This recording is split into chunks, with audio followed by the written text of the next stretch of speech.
Sir Shri द्वारा नया संदेश, new wisdom series for true progress in life. प्यारे खोजियों, आप सबको शुभेच्छा, हैप्पी थॉट्स। शबरी के पास समय वाला भी धीरज था, विश्वास वाला भी धीरज था, इसलिए वो कर पाई श्री राम का इंतजार, उसमें आनंद लिया और वो घटना हुई। श्री राम स्वयं उनके जीवन में आए। अभी आप एक वीडियो सुनेंगे और उसमें आपको ये बात बहुत अच्छे से क्लियर होगी कि ये दोनों चीज़ें हमारे साथ क्यों रहनी चाहिए, प्रतीक्षा भी, विश्वास भी, अपने आप भरोसा, ईश्वर पर भरोसा। तो सभी वो वीडियो देखें। शबरी सेवा कर रही है और फिर मतंग ऋषि बूढ़े देह में घोषणा करते हैं कि अब महासमाधि का समय आया है, देह त्याग होगी। ये घोषणा के बाद शबरी कुछ व्याकुल हो गई है। तब तक तो बहुत कुछ बातें हुई है, कुछ ज्ञान भी मिला है। वो मतंग ऋषि के पास जाती है और कहती है, आप देह में नहीं रहेंगे तो मेरी मुक्ति का क्या होगा, मेरा उद्धार कैसे होगा, मेरा उद्धार कैसे होगा। मतंग ऋषि ने कहा, तुम्हें चिंता करने की कोई आवश्यकता नहीं है। जिस तरीके से तुम्हारी तैयारी हुई है, तुम्हारी भक्ति है, तुम्हारी सेवा है, तुम निश्चिंत रहो, क्योंकि इस युग के जो अवतार हैं वे मुक्तिदाता स्वयं तुम्हारे पास आएंगे। तुम्हें कहीं और जाने की आवश्यकता नहीं है। और आखिरी संदेश दिया शबरी के बहाने। बाकी भी जो आश्रम में साधु सन्यासी थे, ऋषि थे, सबको बिठाकर आखिरी संदेश ऋषि मतंग ने दिया। आखिरी संदेश क्या था कि आप प्रतीक्षा करना सीखो। जीवन संतुलित जीवन संगीत कब बजता है, जब व्याकुलता है संगीत बिगड़ जाता है, जब लोभ है संगीत बिगड़ जाता है, जब इंसान अहंकार की सेवा करता है संगीत बिगड़ जाता है। तो सभी को ये इकट्ठा संदेश दिया। तो वही अगर आखिरी संदेश मतंग ऋषि का आपको भजन के रूप में सुनाना हो तो वो भजन कैसा होगा वो सुन लो और सभी इस प्रतीक्षा को समझो। क्या बताया, सुन लो।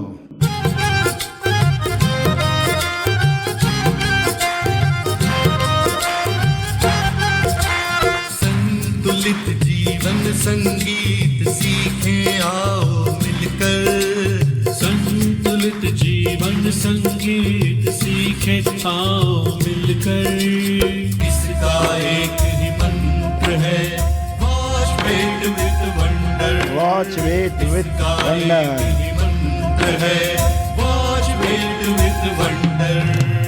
खुश रह कर देखें हर घटना, धीरज सबसे ऊपर। खुश रह कर देखे हर घटना, धीरज सबसे ऊपर। इसका एक ही मंत्र है, वॉच वेट विद वंडर। इसका एक ही मंत्र है, वॉच वेट विद वंडर।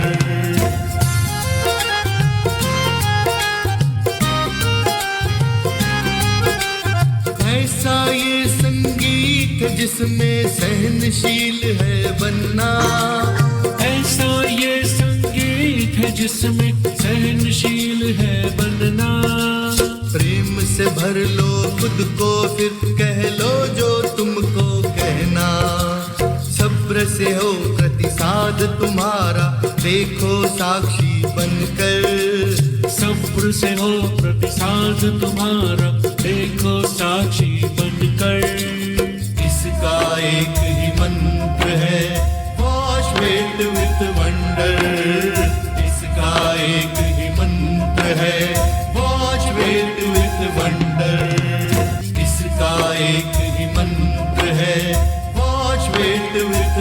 सभी खड़े हो जाएं।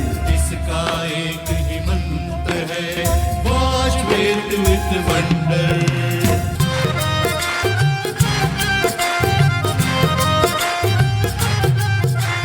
अपने आप भरोसा कर लो, ईश्वर पर ही भरोसा। अपने आप भरोसा कर लो, ईश्वर पर ही भरोसा। देने वाला देता जो, वह लक्ष्य को साधे हमेशा। समय का दान करो, बस बीच में रुको हर कदम उठाकर। समय का दान करो, बस बीच में रुको हर कदम उठाकर। इसका एक ही मंत्र है, वॉच फेथ विथ वंडर। इसका एक ही मंत्र है, वॉच फेथ विथ वंडर। इसका एक ही मंत्र है, वॉच फेथ विथ वंडर। इसका एक ही मंत्र है, वॉच फेथ विथ वंडर। इसका एक ही मंत्र है, वॉच फेथ विथ वंडर। सभी ने संदेश सुना और कहे मुताबिक महासमाधि ऋषि मतंग की हुई। उसके बाद अगले दिन शबरी को अचानक विचार आया कि गुरुवर ने बताया मुक्तिदाता स्वयं आएंगे, मगर मैंने तो पूछा नहीं कि कितने दिनों के बाद। कहीं आज तो वो दिन नहीं है।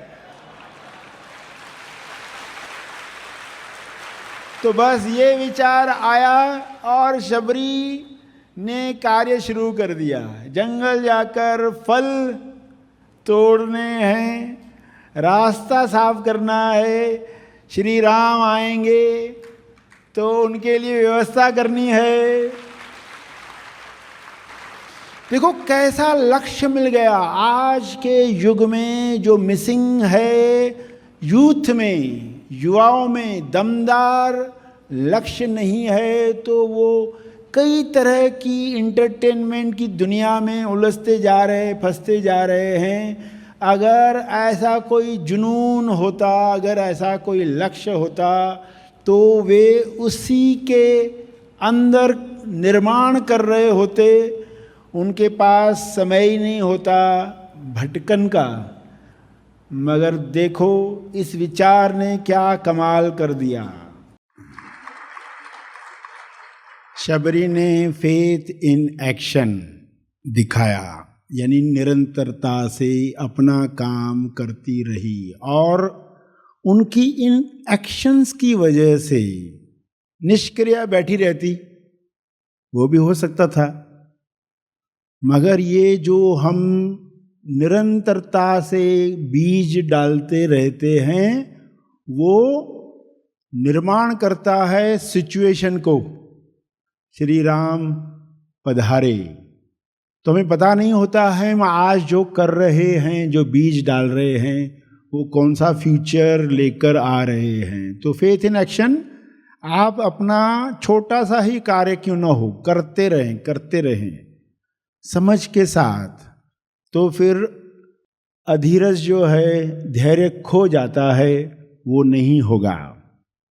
अब इसमें आज के युग में क्या हो गया है, सब इंस्टेंट मिल रहा है। पर्सन को सब्जी बनानी है और लहसुन नहीं है घर में, और वो तुरंत मोबाइल पर टाइप करता है, 15 मिनट में लहसुन आ गई। अरे देखो क्या चमत्कार हो गया। घर में एक दूसरे को बोलते, अरे मैंने लहसुन का ऑर्डर किया, आ गया।